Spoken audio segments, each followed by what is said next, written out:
새해 복 많이 받고 오셨습니까?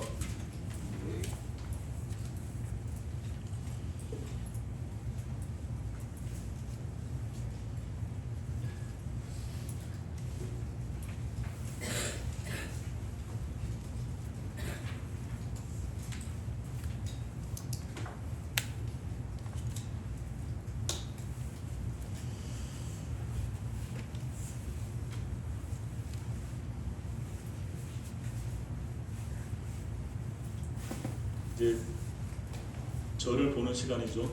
저를 봐야 되는 시간이죠. 마음들을 다 이곳으로 집중해서 함께 얘기를 나눴으면 좋겠습니다. 요즘에 넷플릭스, 디즈니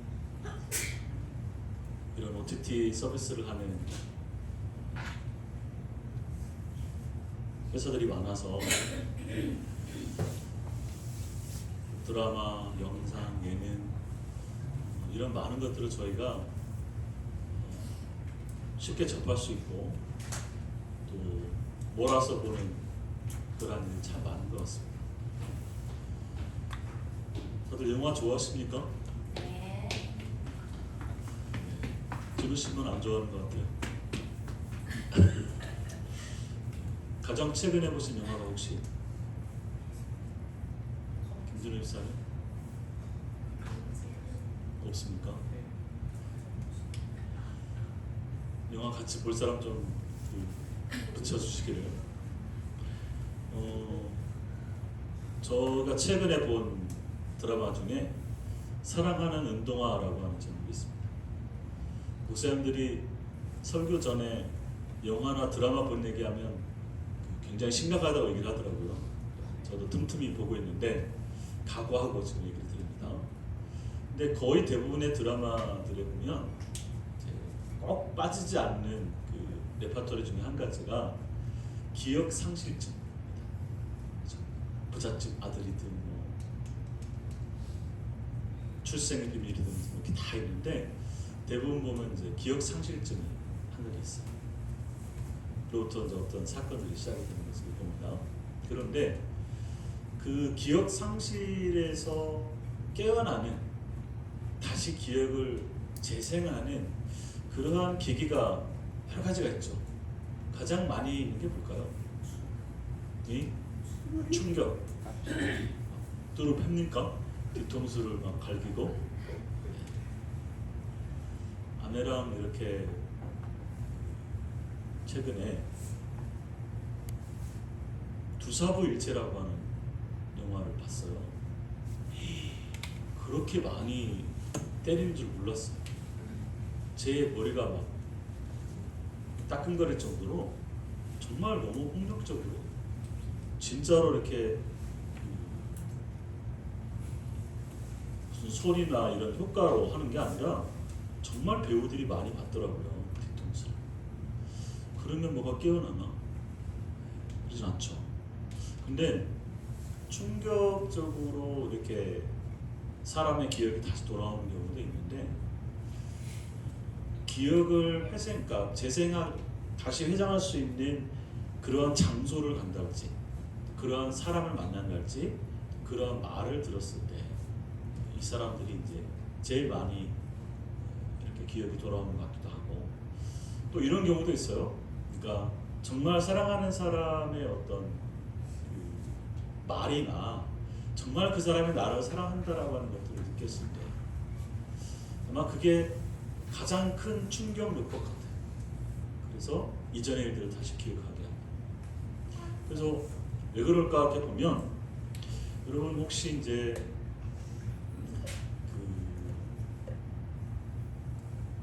예전에 제가 계속 드라마 얘기를 하는데 우영우라고 하는 영화 있었잖아요. 변호사 우영우 맞나요? 제목이? 네? 이상한 변호사 우영우. 거기에 보면 그 사랑을 확인하는 여러 가지 방법 중에 한 가지가 그 사람의 몸이나 손을 만졌을 때 가슴이 정말 막 두근거리느냐. 김상명 집사님, 지금 임 집사님 손을 잡으면 이렇게 가슴이 두근거립니까? 식어버렸어요.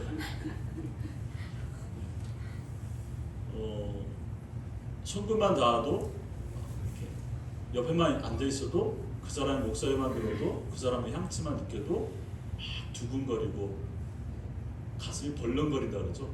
그런 그 느낌들. 이게 이제 그 어떤 사랑을 했었을 때, 그 사랑을 느꼈을 때 우리 안에 여러 가지 많은 생체 반응들이 일어나는 거죠.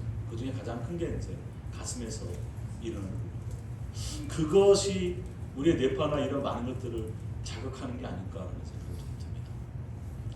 제가 이게 쓰잘데기 없는 이 유사와 과학을 얘기하는 것은 성경에는 기억을 재생하게 하는, 회상하게 하는 굉장히 다양한 장치들을 말하는데 가장 많이 쓰는 방법 중에 한 가지가 반복입니다. 반복. 끊임없이 반복해요. 같은 얘기를 그냥 똑같은 말로 반복하는 경우도 있는데 다양한 형태로, 다양한 매체로 반복하는 거예요. 절기도 그렇고 제사도 그렇고 그 다음에 말씀도 그렇고 그리고 여러 가지 많은 사건이나 이런 사람에 대한, 선지자들에 대한 이런 얘기도 다 보면 똑같은 이야기를, 똑같은 레파토리를 반복하는 거예요. 그래서 그것이 계속 기억나게 하는 것이죠. 제가 언젠가 여러분들에게 그 노벨상 그 한강 작가 얘기하면서 그런 얘기를 한번 한 적이 있습니다.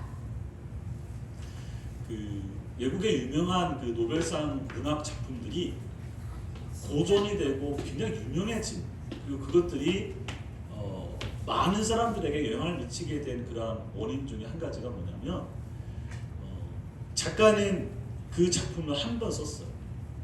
그런데 그것을 그 뒤에 사람들이 논문을 쓰든지 연극을 만들든지 영화로 만들든지 만화로든지 그림으로 표현하든지 이거를 굉장히 다양한 사람들이 다양한 매체로 이것을 계속 재해석하고 다시 반복하고 여러 가지 형태로 이것들을 어떤 가치나 의미들을 부여하고 그 메시지나 의미들을 계속 도출해내요. 그것으로 그 하나의 작품이 굉장히 어마어마한 영향을 미치게 되는 겁니다. 한강 작가의 그런 책이 우리의 역사를 되새기게 하고 그것을 재해석하게 하고 다른 관점으로 바라보게 하고 그것을 또 다른 어떤 영향을 미치는 것들로 하는 모습들을 보면 이제 이 책도 앞으로 많은 영향을 미치게 됩니다. 지금 이 사회에 우리는 너무나 절묘하게 그것이 우리 사회에 미치는 영향을 봤어요. 지난 12월에, 그죠? 지난 12월에 굉장히 많이 인용되었던 한강 작가의 그 말 여러분들 기억하시죠? 과거가 현재를 구원하고 죽은 자가 산 자를 도울 수 있다. 과거가 현재를 돕고 죽은 자가 산 자를 구원할 수 있다라는 이런 말. 제가 그 말은 우리 예수님의 부활 사건과도 깊이 연관되는 표현이라고 말씀드리겠습니다. 그 표현이 우리는 지난 12월 3일 비상계엄 때 그대로 봤잖아요. 과거의 그 잘못된 그 역사, 5.18 그 사건을 비롯해서 80년대 그 잘못된 역사가 다시 번복되었을 때 그 전철들을 밟지 않기 위해서 많은 학범들이 보완되고 그래서 이러한 잘못된 계엄이 국회에 의해서 해산될 수 있는 이러한 절차들, 이러한 법적인 조처들이 굉장히 많이 보완이 되었어요. 근데 그거 자체를 이제 지금 다 부인하는 것 때문에 시간이 많이 지연되고 있긴 하지만 그러나 우리는 지난 그 70년 역사 그리고 지난 3, 40년의 역사 가운데서 우리나라의 민주화가 진행되는 과정들을 지켜왔어요. 이제 우리는 고작 한 2, 3개월 정도 이 무너져가는 이 나라가 다시금 바르게 세워져 가는 것들을 목도하고 있습니다. 3, 40년을 기다리는데 우리가 그 서너 달을 못 기다리겠습니까? 그 어느 때보다도 지금 이 역사는 바르게 지금 잡아져 가고 있다. 저는 그렇게 믿습니다. 그 속도에 대해서 우리 역사학자였던 전용 박사도 지금 그 어느 때보다도 굉장히 빠르게 진행되고 있다. 우리가 그것을 너무나 조급하게 생각할 필요는 없다라는 얘기를 했었습니다. 저도 거기에 굉장히 동감합니다. 다만 우리가 너무 빠르게 모든 일들을 인터넷이나 이런 것들이 발달되다 보니까 빠르게 접하고 있다 보니까 이게 굉장히 느리게 진행되는 것처럼 보이는데 그 안에는 수없이 많은 작업들이 필요합니다. 이런 것들이 지금 결정되고 진행되고 하는 데 있어서 우리가 그것을 잘 모르니까 자고 일어나면 바로바로 좀 그것만 결정하고 그랬으면 참 좋겠는데 왜 이렇게 더딜까 이런 생각을 하게 되는데 그 안에는 이렇게 진행하지 않으면 이 절차를 따르지 않으면 생길 수 있는 수없이 많은 잘못된 변수들 때문에 그런 것들을 최대한 고려하고 합법적인 테두리 안에서 이것을 진행해 나가기 위한 그 작업들이 날밤을 새가면서 진행하고 있다는 사실 저희가 기억할 필요가 있습니다. 그 사람들이 끝까지 진행하시도록 해준 게 필요하겠죠. 그런데 저희가 이 성경이라고 하는 것을 끊임없이 묵상하고 또 다시 읽고 또 다시 그것을 공부하고 다시 그것을 해석하고 다시 그것을 설교하는 이유도 저는 동일한 이유라고 생각합니다. 왜 우리가 지금으로부터 3, 4천 년 전에 있었던 이 여호수아, 이 이스라엘의 그 역사를 우리가 왜 다시 지금 읽고 이것을 재해석하고 이것을 가지고 오늘 우리에게 어떤 하나님에 대한 이 시대에 대한 어떤 그런 메시지를 듣고 있는가라고 하는 것이죠. 우리와 전혀 상관없었던 그런 이스라엘 역사가 지금 우리와 너무나 밀접하게 연관되어 있다라고 하는 이 어마어마한 간극들을 우리는 이 설교든 묵상이든 이런 해석의 작업이든 많은 것을 통해서 지금 하고 있는 것이죠. 이것을 통해서 우리가 결국 얻고 바라고 또 기대하는 것은 뭘까요? 그것은 3,000년, 4,000년 전에 고대 근동에 있는 그 이스라엘, 그 팔레스타인, 그 땅에 그곳에서 역사하고 그곳에서 만났던 그 하나님이 지금 여기 있는 2025년 대한민국 전라남도 광양에서도 동일하게 그 하나님이 계신다, 역사하신다. 그 역사를 기록했던 그 말씀, 그 성경의 이야기들이 여전히 지금 우리에게도 동일하게 살아계신 하나님의 음성으로 전달되고 말하고 있다. 이러한 일들을 저희가 이 시간을 통해서, 이 묵상을 통해서, 이 설교를 통해서 저희가 재확인하는 그런 작업입니다. 그래서 우리는 이 말씀을 들을 때, 이렇게 예배를 드릴 때, 또 묵상을 할 때 우리가 간과하고 또 망각하고 우리가 미처 깨달지 못했던 부분들을 다시금 이 말씀을 되새김을 통해서 그것을 보고 듣고 깨닫고 경험하게 되는 거예요. 하나님은 그것을 알고 계셨고 누구보다도 우리 자신을 잘 아시기에 그러한 방법으로 지금도 끊임없이 우리에게 이것들을 상기시켜주고 우리의 그 영적 기억 상실증들을 계속 깨워주고 있다는 사실입니다. 오늘 말씀은 여호수아서에서 굉장히 중요한 전환점이 있는 장 22장. 이제 가나안 땅의 정복을 거의 다 마치고 마지막 그 여호수아가 이제 고별 연설을 합니다. 고별 설교라고 할 수 있고요. 그 설교를 하기 전에 이제 왜 우리가 이 얘기를 해야 되는지, 왜 이 하나님을 우리가 섬기고 사랑해야 되는지에 대한 그 얘기를 합니다. 그 얘기를 하고 동시에 어떻게 그 하나님을 사랑하고 섬기는 것인지에 대한 방법도 구체적으로 설명하고 있습니다. 절묘하죠? 그 말씀이 딱 오늘 우리 주일 설교 말씀에 걸려 있어요. 아직 세상의 정치적 현안들은 해결되지 않았어요. 그런데 우리는 지금 봄이 오는 소리를 듣고 있습니다. 그렇다고 한다면 적어도 우리 신앙에도 그러한 전환, 그러한 계기, 그러한 성숙, 그러한 성장이 있는 계기가 있느냐 이거죠.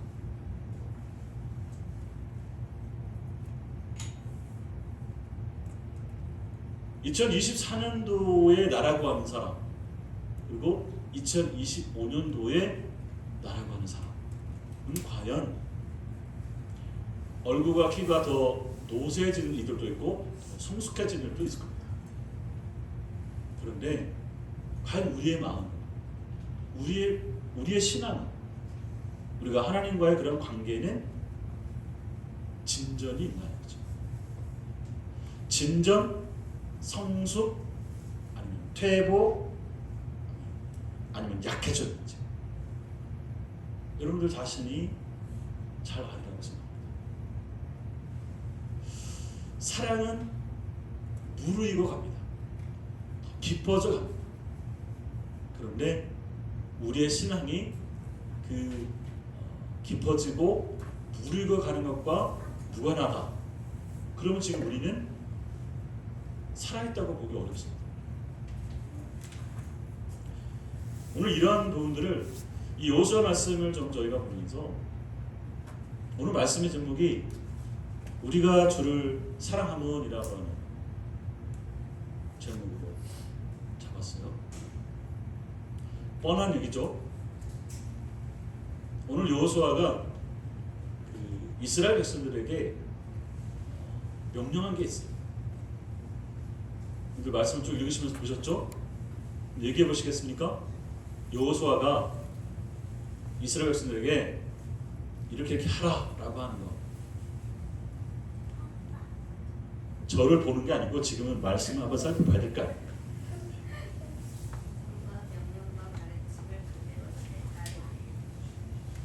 예. 하나님을 사랑하고 명령을 지키고 또 박정수 집사님 뭐라고요? 섬기라. 네. 또 순종하라, 지켜라, 섬겨라, 행하라, 나눠라. 많잖아. 민유야? 민유가 빨리 한번 찾아서 얘기해줘. 오늘 말씀에서 여호수아가 이스라엘 백성들에게 앞으로 이렇게 해라 라고 한 거 있잖아.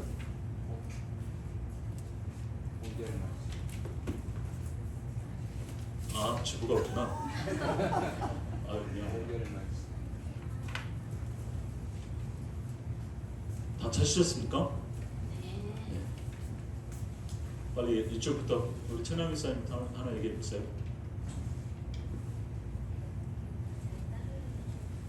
네? 정확하게. 예. 이 다해도 찾았어요? 네.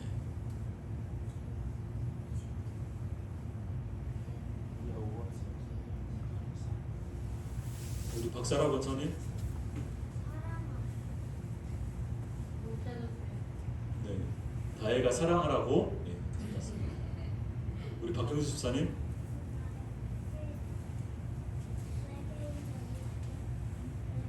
네. 지금 벌써 점심 먹을 생각하시면 안 됩니다. 우리 최영희 집사님?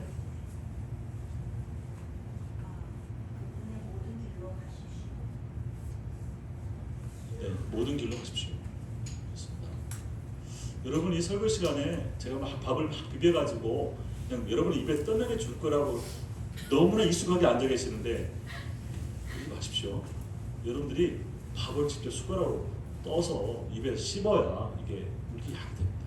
아무리 제가 맛있는 거 비벼서 떠먹여 줘야 내가 안 먹으면 소용이 없어요. 우리의 마음의 자세가 굉장히 중요한데요. 그런 얘기도 나오죠. 마음과 5절 말씀 보세요. 온 마음과 온 정성으로 그를 섬겨라 라고 합니다. 온 마음과 온 정성, 이거의 반대말은 뭐죠? 반 마음과 반 정성이에요. 또 반대말이 있습니다. 온 마음이 아니라 두 마음. 이것도 온 마음의 반대말입니다. 두 마음을 품은 거에 대해서 문제 3점 선지서에 보면 이스라엘 백성들이 마음을 두 마음을 품어 하나님을 사랑하고 자기들의 또 다른 하나님 아닌 것들도 사랑하는 이 두 마음이죠. 그래서 우리가 사랑하는 사람과 싸울 때 당신 마음이 딴 데 있지 이렇게 말하죠. 온전히 온 마음으로 한 마음으로 당신만을 사랑한다라고 해야 되는데 마음이 나뉘어져 있어. 이거는 온 마음이 아닌 거죠. 하나님을 사랑하고 섬기는 거에 있어서도 그런 얘기를 합니다. 성경에서 계속 우리에게 원하는 것은 한 마음. 그래서 온 마음과 온 정성을 다해서 하나님을 섬겨라 이렇게 말을 하고 있습니다. 자, 이렇게 오늘 말씀은 여호수아가 이스라엘 백성들에게 하라고 한 게 되게 많아요. 이 말씀 묵상하다 보면 아 그래 여호와를 사랑해야지, 섬겨야지, 그의 말씀과 계명을 잘 지켜야지 이렇게 하는 생각이 들면서 그 다음에 어떤 마음이 들까요? 그런 얘기 쭉 들으면 아 그래 우리 윤성희 집사님처럼 착한 사람들은 이 말씀을 잘 지켜야지 이렇게 딱 마음을 먹어요. 그런데 조금 삐딱한 우리 임대성 집사님 보면 어떤 생각이 들까요? 내가 왜 이거 해야 되는데 지금? 내가 지금 이거 지금 할 때가 아니야. 박동서 집사님 이스라엘 사람한테 지금 여호수아 막 하라고 하는데 그 말씀을 듣고 나시면 여러분 집사님은 어떤 생각이 나십니까? 예수 그리스도가 생각이 나겠죠. 집사님은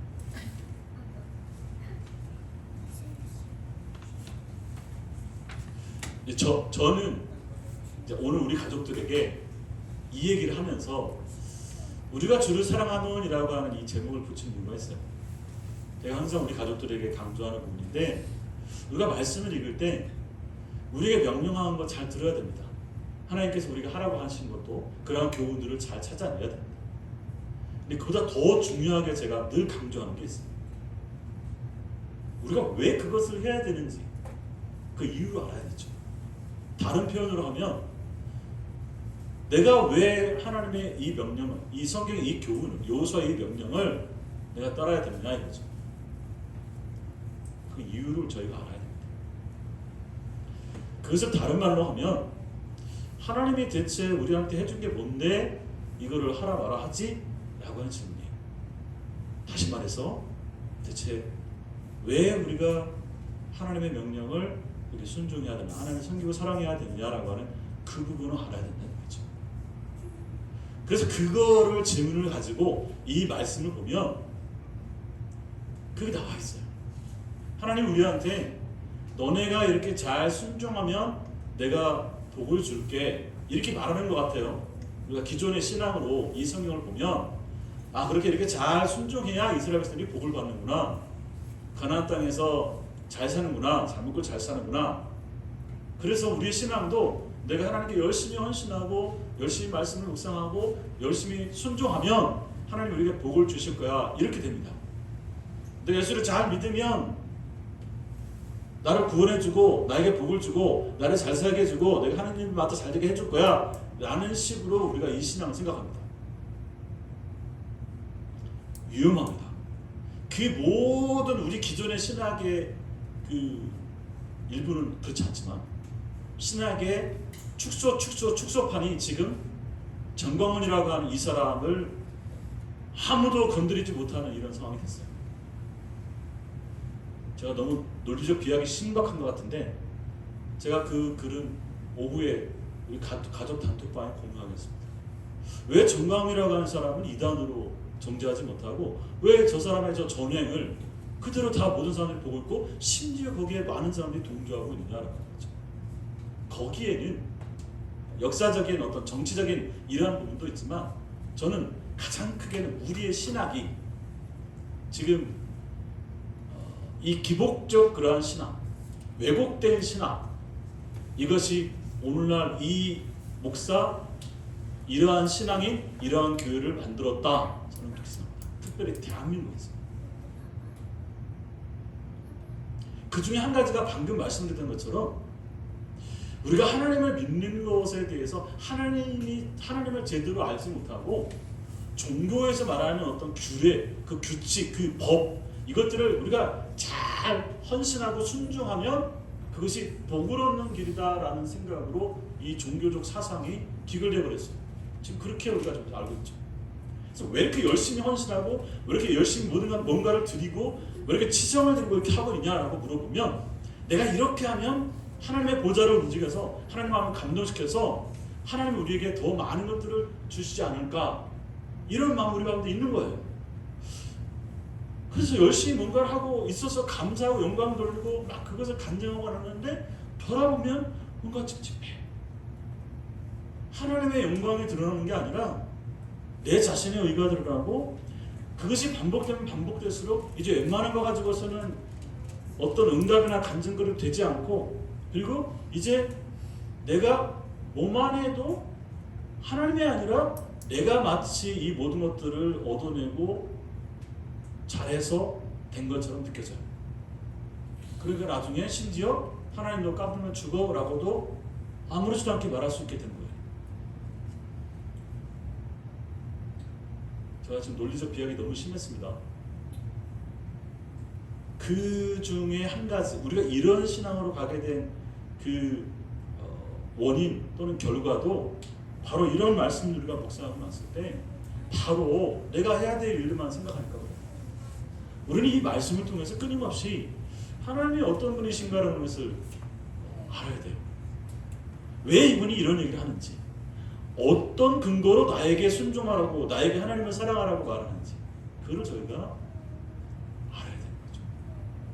그래서 그것을 찾으려고 이 말씀을 잘 보면, 제일 첫 번째는 사실 오늘 22장 1절 말씀 앞에 여러분 어제 말씀한 거 혹시 실수로 성경을 갖고 계시거나 묵상책 갖고 오신 분은 어제 말씀 맨 마지막에 한번 보십시오. 갖고 계십니까? 어제 21장 43절에서 45절 말씀 한번 읽어주시겠습니까?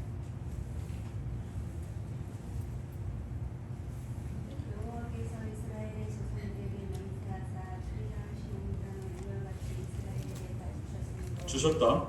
네. 그들이 그것을 차지하려 거기에 거주하였으니 차지하게 했다. 여호와께서 그들의 주일에 안식을 주셨으되 안식을 주셨다. 그 조상들에게 명세하신 대로 하셨으므로 맹세하신 것을 그대로 지켰다. 그들의 모든 원수들 중에 그들과 맞선 자가 하나도 없었으니 원수들을 다 물리쳤다. 이는 여호와께서 그들의 모든 원수들을 그들의 손에 넘겨주셨으니 원수들을 이스라엘 손에 넘겨주셨다.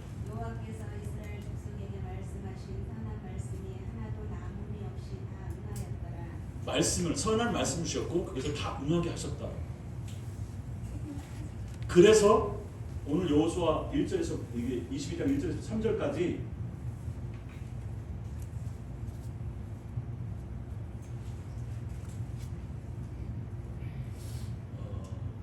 이 얘기를 하면서 하나님께서 이스라엘에게 명령하겠다는 이스라엘은 다 했다라고 말을 합니다.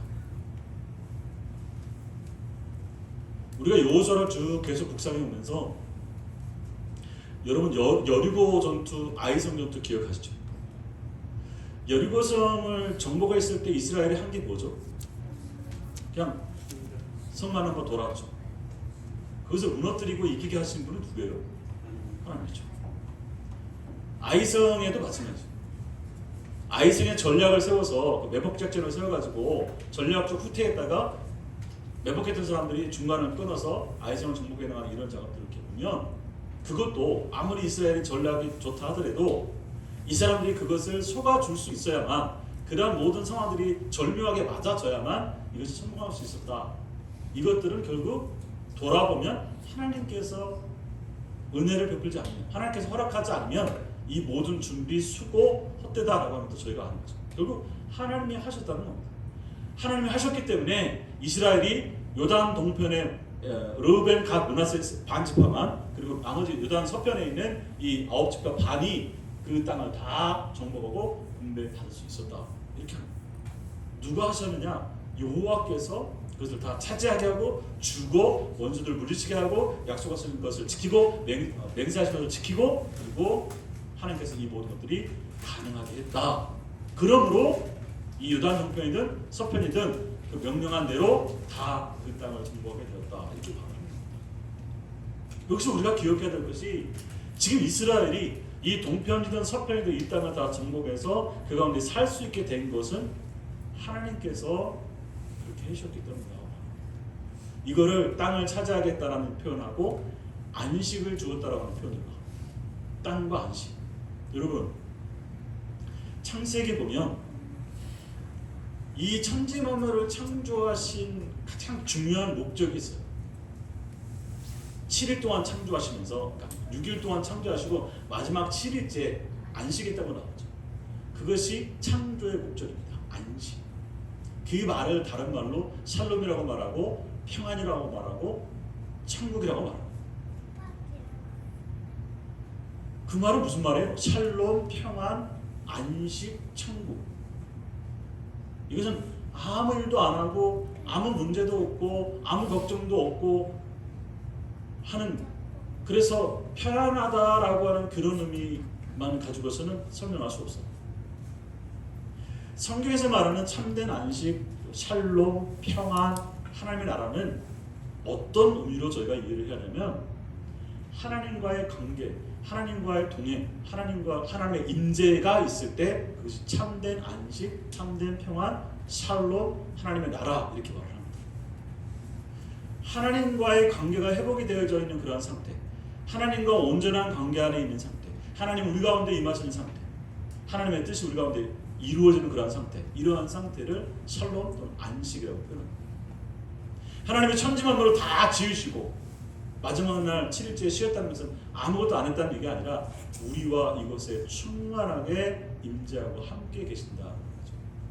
그래서 그 지으신 뜻이 온전히 우리 가운데 이루어지도록, 우리 사람에게 모든 피조물에게 그것이 이루어지도록 하는 그 일이, 그 질서가 다 정연하게 잡혀져 있는 이러한 창조, 이거를 샬롬 또는 안식이라고 합니다. 이스라엘에게 지금 가나안 땅을 다 정복하고 그것을 이루게 하신 분이 하나님의 말씀이에요. 하나님께서 그 일을 하신 거죠. 그리고 그 창조하신 말씀을 이스라엘 백성에게 또 계명과 명령으로 주시면서 너희가 이렇게 살아가라 주셨죠. 그들과 함께 하시면서 그들에게 안식을 주시면서 그들에게 땅을 주시면서 그들에게 소위 말하는 은혜를 베풀어 주면서 그들에게 소위 말하는 구원을 베풀어 주시고 나서 너희가 이렇게 살아가라. 또 다른 말로 너희가 이렇게 이 삶을 누려가라 라고 말하는 겁니다. 이거를 한문으로 두 가지로 말합니다. 소성, 소생. 이게 성령께서 하시는 역할 중에 한 가지인데요. 소성과 소생하다, 이 말은 어떻게 다를까요? 제가 또 헷갈리는데, 소생은 다시 살려내는 거예요.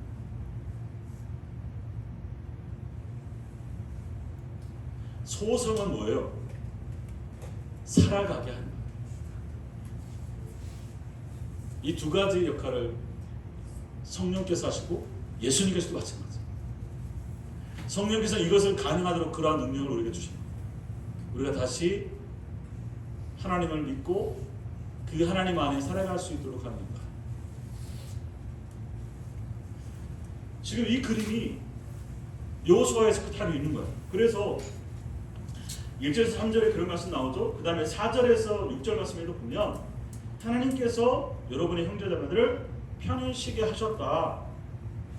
그러니까 돌아가고, 그리고 5절에 보면 그분의 명령을 지키고 그분에게 붙어있고 온 마음과 온 정성으로 그분을 섬기십시오. 이렇게 나오죠. 그 다음에 7절에서부터 9절 말씀에 바산 땅을 나눠줬어요. 그리고 여호수아가 뭐라고 말하냐면 재산을 가지고 짐승도 몰고 가고 은과 녹과수도 가져가십시오. 이렇게 말하는데 제가 뭘 안 읽었습니까? 여러분 10분 뒤에 밥 먹으니까 지금 그 생각하지 말고 지금 이 말씀 좀 보십시오.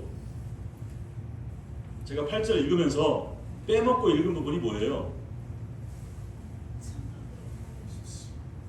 예? 예, 아주 많이. 이거 중요해요. 이스라엘 백성들에게 그 요단 동편이 어딘지 잘 모르죠. 원래 약속 땅이 아니었는데 너무 그 땅이 좋으니까 루벤, 갓, 므낫세 지파가 우리 여기 살래요 이렇게 하니까 막 난리가 났죠.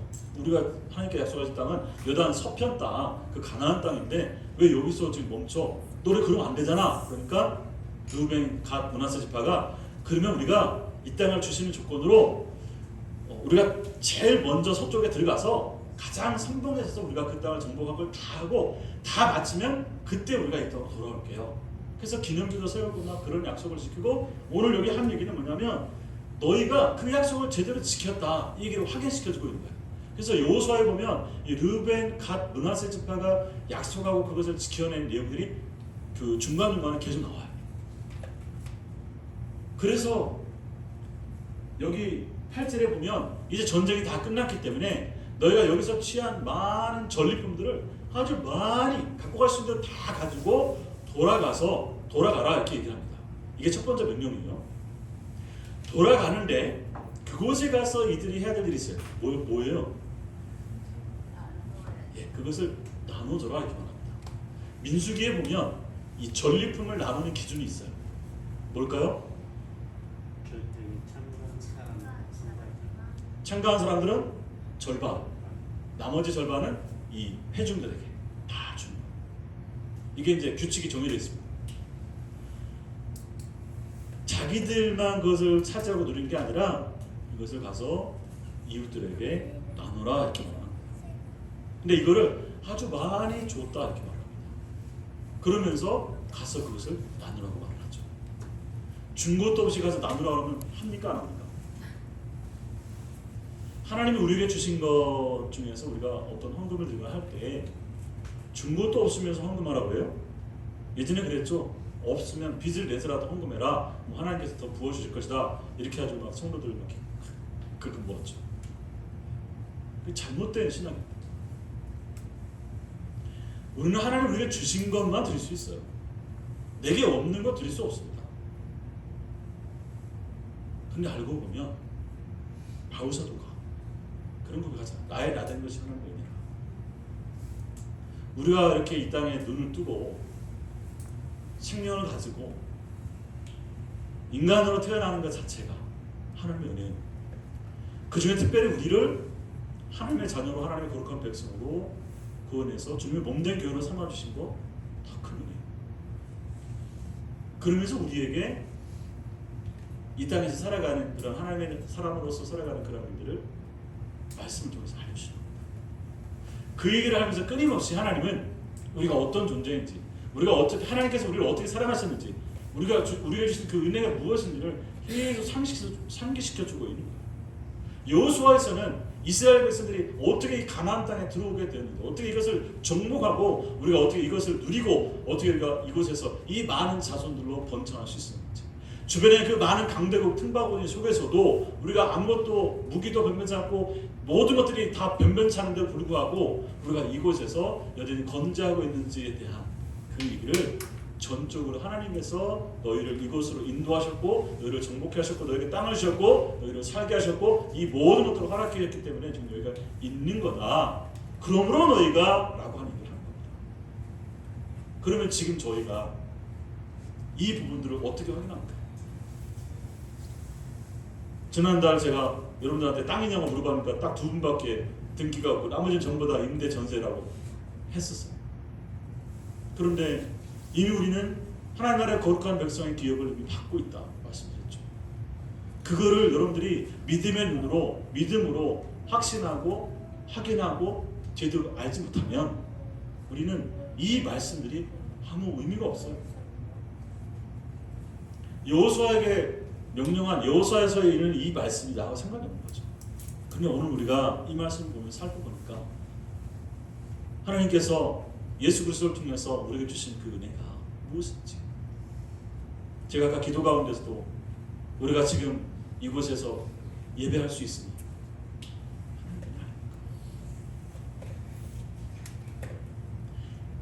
그 은혜를 그 하나님을 우리가 제대로 안다면 마땅히 그분의 말씀을 순종하고 그분의 법을 지키고 그분을 섬기고 그리고 우리에게 주신 그러한 사랑을 기꺼이 우리 이웃들에게도 아낌없이 나눌 수 있는 삶을 살아갈 수 있게 된 것이죠. 이러한 모든 것들의 동력은 우리에게 베푸신 그 하나님의 은혜를 제대로 아는 겁니다. 정말 그것이 내 삶에, 내 마음에, 내 심령에 절실하게 하나님이 내게 베푸신 은혜가 무엇인지를 알아야 하는 거죠. 구원이라고 하는 그 죽어버린 단어 거기에 매몰리지 마시고 지금 내 삶에 하나님이 베푸신 은혜가 무엇인지 여러분 돌이켜 보십시오. 우리의 호흡부터 시작해서 모든 것도 하나. 그거 우리 감사절 때 많이 하잖아. 감사의 조건들 찾아보시죠. 아무리 우리가 수고하고 아무리 우리가 열심을 내고 아무리 우리가 많은 것들을 한들 하나님의 허락 없으면, 하나님이 허락하지 아니하시면 세우는 자의 수고가 헛되다는 것을 저희가 기억합니다. 하나님의 경영, 하나님의 계획, 하나님의 뜻, 하나님의 그 열정, 우리를 향하신 그 마음, 저는 우리 가족들이 이 말씀을 통해서 매번 헤아려 보셨으면 좋겠습니다. 오늘 여호수아, 예수 그 그리스도의 모습을 보여주는 여호수아의 말씀을 통해서 예수님께서 마치 제자들에게 말씀하신 것과 똑같이 여호수아는 지금 이 이스라엘 백성을 향해서 설교를 문을 열어가고 있는 겁니다.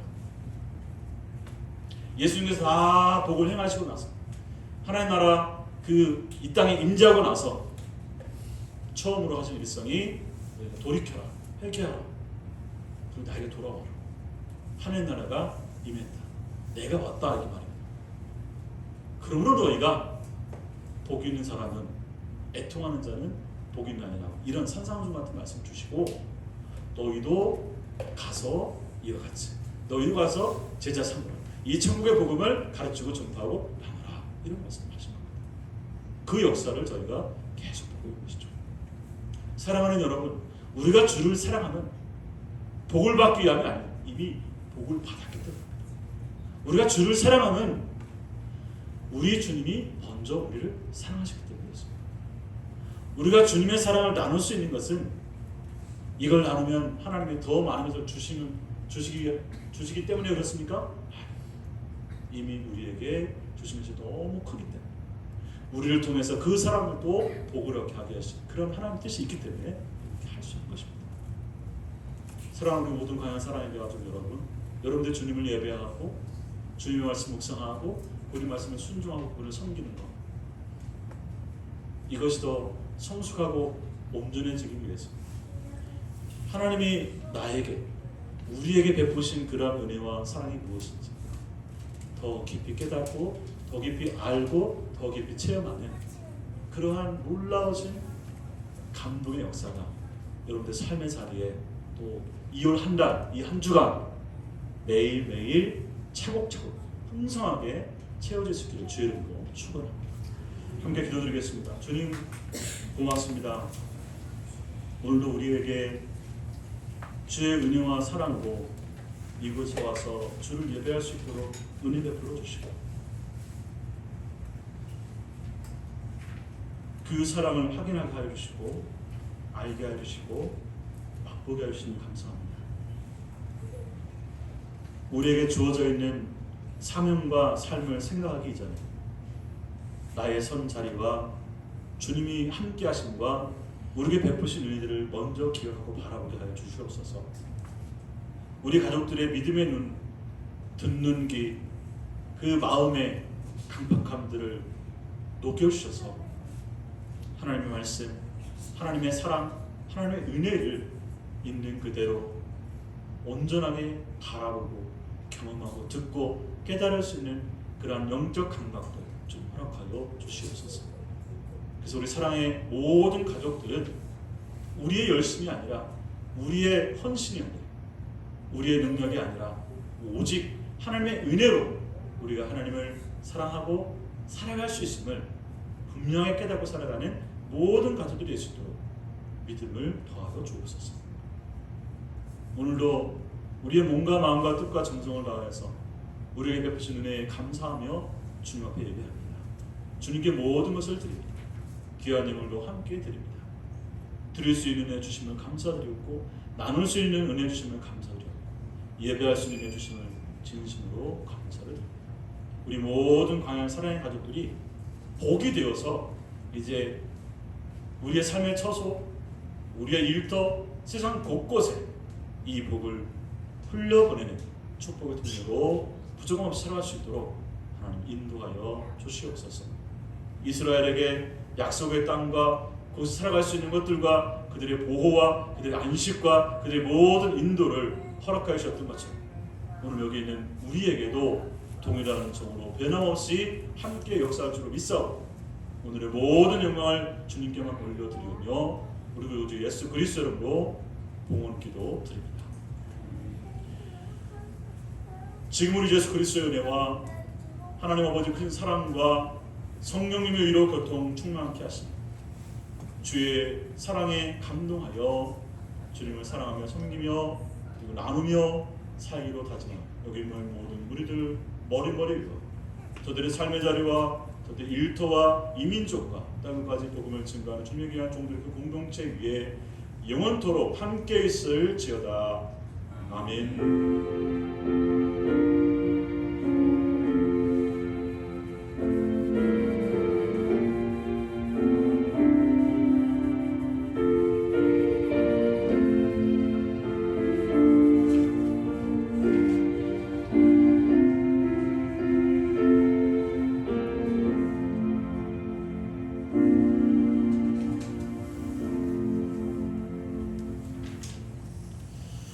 감사합니다. 오늘 예배 함께 해주셔서 감사드리고요. 다음 주는 발생공동체 예배로입니다. 그리고 혹시 연말정산 신청하신 분들은 찾아가시고요. 또 아직 신청 안 하신 분도 저한테 따로 신청해 주시면 감사하겠습니다. 우리 여러분들에게 주님 사랑해요 고백과 청유형으로 나누고 마치겠습니다.